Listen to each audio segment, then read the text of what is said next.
What up? How's everyone doing? You are now in the world I'm ruling. Take a minute to adjust for the wanderers.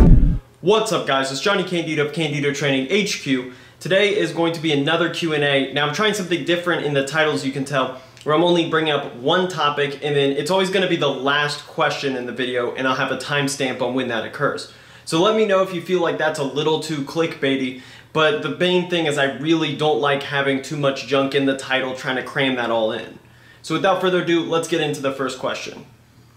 The gap between drug tested and non-tested is closing strength-wise. Is this because we are getting stronger or because the drug-free athletes aren't really drug-free?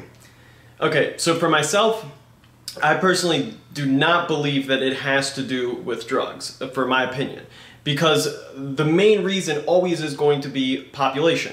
The amount of people who are interested in something and the amount of people that could just potentially do something if they're good at it vastly is going to increase results, because now you have all of these outliers and the previous outliers now are just normal people. So for example, I would say someone like Bill Russell back in the day, he'd probably be worse than Darko Milicic today. So it doesn't mean that Darko Milicic is doing something amazing and something that different. It's just now the NBA is a global sport. So it's completely incomparable if you look at past talent versus modern talent when millions and millions and millions of potential people have been added.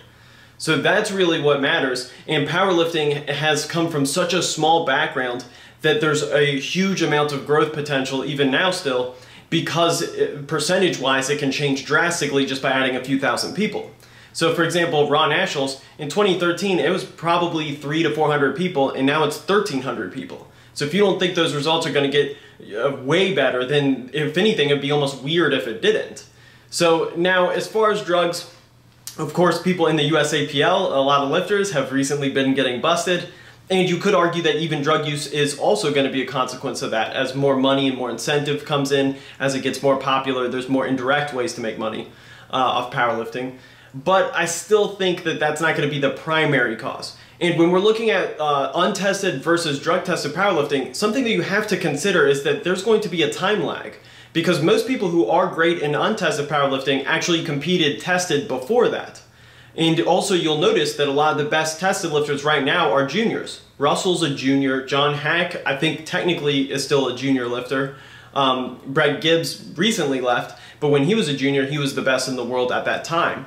And that shows you that there's not a degree of saturation yet where we're really seeing the peak of powerlifting. When we see the peak of powerlifting, we're going to see everybody at 28 to 32, at the age that you would expect them to be the best in the world. And this is especially relevant, though, as I said, to connect this back to untested powerlifting, because look at the best untested lifters. Ben Pollock, Joe Sullivan, and Yuri Belkin, for example. Those three guys, I've competed at the same meet as all three of those guys. Ben Pollock and Joe Sullivan both did 2013 Raw Nationals, and Yuri Belkin did 2014 Worlds in the IPF. So both of those guys have, switched to the other side, and they've been amazing lifters, and they're some of the best in the world. Joe Sullivan won $10,000 at that money meet in the USPA, and then of course Yuri Belkin won $40,000, and Ben Pollock won $40,000 as well. So we're looking at, of the guys who won the big money, both of them have competed drug tested and now are untested. And then a second place finisher with respect to his weight cutoff, he also was like that. I think a lot of people would be surprised that I believe even Dan Green competed in the USAPL. Now I don't have direct evidence for that, I just have a vague recollection of a Powerlifting Watch career screenshot that someone had. And I believe he started in the USAPL totaling in the 1500s. But what I do know for sure is Ernie Lillibridge got busted in the USAPL, so he eventually then, of course, his whole family switched sides. So there's going to be a lot of situations like that where someone competes, either gets busted or they just leave, hopefully, actually have some morals there. They leave on their own and then they start dominating. I think we're going to continue to see that, and we're going to see untested have this 5 to 10 year lag, as I mentioned earlier, from drug tested increasing. Are block pulls for sumo useful, or is the range of motion so short that it'd be better to do conventional even if sumo is your main stance? This, I easily would say no. It makes no sense, in my opinion, to use a conventional block pull as an accessory for a sumo competition stance. And the reason being is that you have to have clear distinctions on what you're doing an accessory for. It's either something pretty specific movement pattern-wise, or it's something that's to address a muscular strength. So for example, a really good example of a movement pattern issue would be, let's say you're losing tightness in the bottom of a squat. And let's say even pause squats don't help. At that point, a tempo squat, maybe with a 3 count on the way down on the eccentric, that could be useful, certainly. Now, for you to switch styles, that would almost be like saying, okay, let's do that, but let's do a front squat with a slow tempo. It would just make no sense because you're taking out that direct issue that you were addressing, and now you're making it to where it's more of just a general exercise with the slow eccentric, which just limits loading, and you could just take that out and just use more weight and build more muscle in your quads. So it's very similar to that, where at that point, you'd just be better off doing deficit deadlifts if your goal is to just train your hamstrings, glutes, and your lower back, your whole posterior chain. It makes no sense to me to shorten that range of motion and do a non-competition lift. Lastly, I think the most realistic issue that's going on is you're probably trying to shorten the range of motion too much on sumo.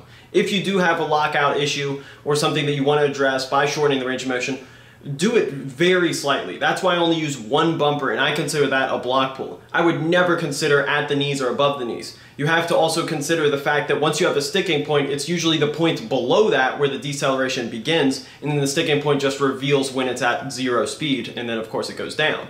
So that's something that I would take into consideration first. Try that, lower the extent of the elevation, see if it works, and if it doesn't, then just drop the lift. Does powerlifting help for other sports? It seems all powerlifters end up getting better at is powerlifting itself rather than having too much carryover. Certainly it does.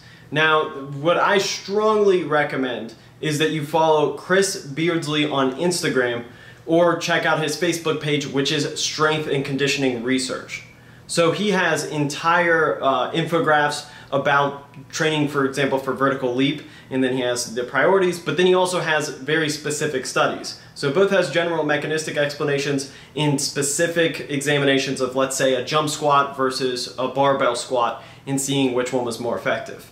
So, yeah, and I even saw in the comment section on one of them that he did comment that for vertical leap, that squatting and maximum strength certainly has more carryover than for something like sprinting. And obviously anybody who's done sprinting or jumping, they definitely know that this is the case usually, where if you really get a lot stronger and you become more of a power jumper, especially you jump off 2 feet, that then that's going to really carry over. So for example, if you're someone who jumps like James White off of one leg, a very pure finesse style, odds are he wouldn't have much of any increase from serious strength training, in my opinion. Whereas someone like Nate Robinson, who had a football background, shorter guy, more of a power jumper, that's someone who's probably benefited pretty significantly from strength training.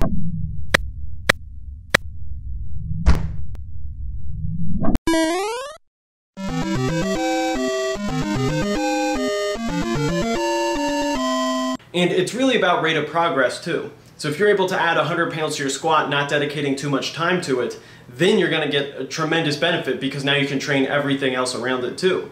Whereas if you're spending a lot of time at powerlifting just grinding and you don't do hardly anything else, then of course you're not going to get that good at it, at everything else, because you're simply not training for it.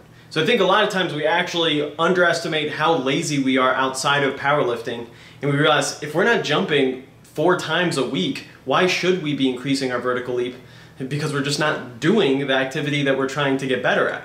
Now, for my personal experience, I definitely can say that squatting helped massively. I was able to squat 325 as a senior in high school, and then squat 455 as a freshman or sophomore in college, and that had a massive effect. I probably put 4+ inches on my vertical leap, largely due to strength training. I have no doubt about that. I was able to dunk at one point, and probably my best pure vertical at any point in time was when, from a standstill, I was able to pull down the rim. Now, obviously not dunk, but just able to get enough of my fingers over it to pull it down. So at my height and without a running start, that's a pretty significant vertical leap, whereas in high school, I was never really a crazy jumper, but I wasn't unathletic either. So just lifting really helped take it up a notch for sure. And this is all not to mention the huge amount of benefits that can always be extracted, for example, on injury prevention, or for something like football, just simply increasing your body weight without increasing your body fat percentage in and of itself is a huge value.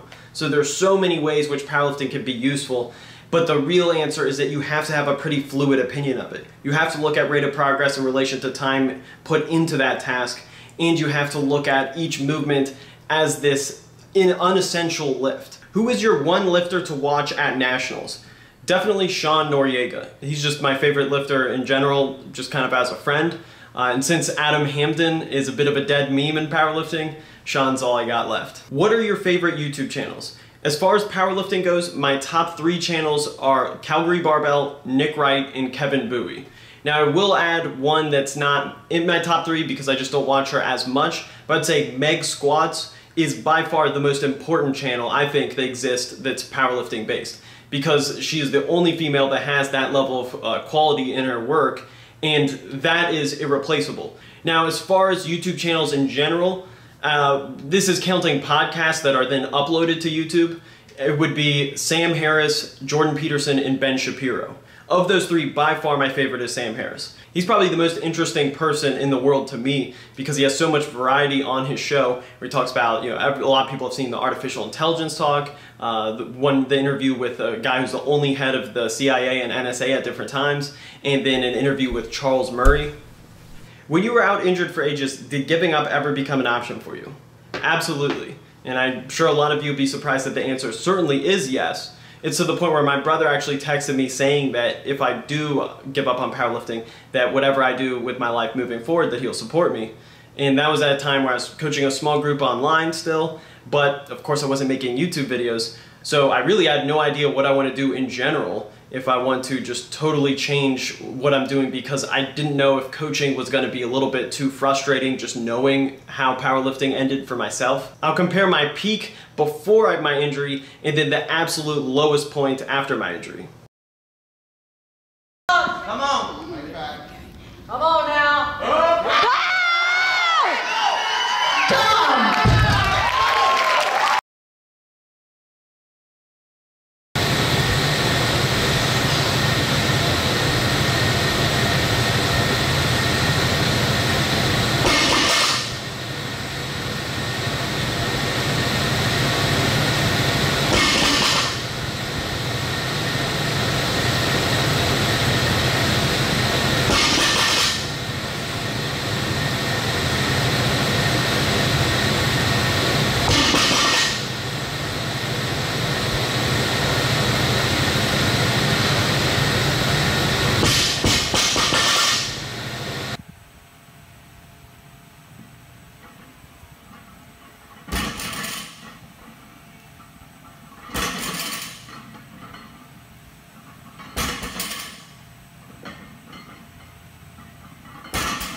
Go Johnny, 628 pounds, 90 kilogram weight class, 628, Leading into that meet, a lot of things were going poorly. It was one of those moments where kind of everything that you think you're building up just crumbles, and then of course it all crumbles at the same time, which definitely built up stress to the point where it likely did cause the back issues, because at that point I was able to lift better. There was a time where I did 545 for a double pause for a set of 5 on a stiff bar, but I lost that confidence. Then I switched my stance and then I was having these flare-ups partially due to being so stressed.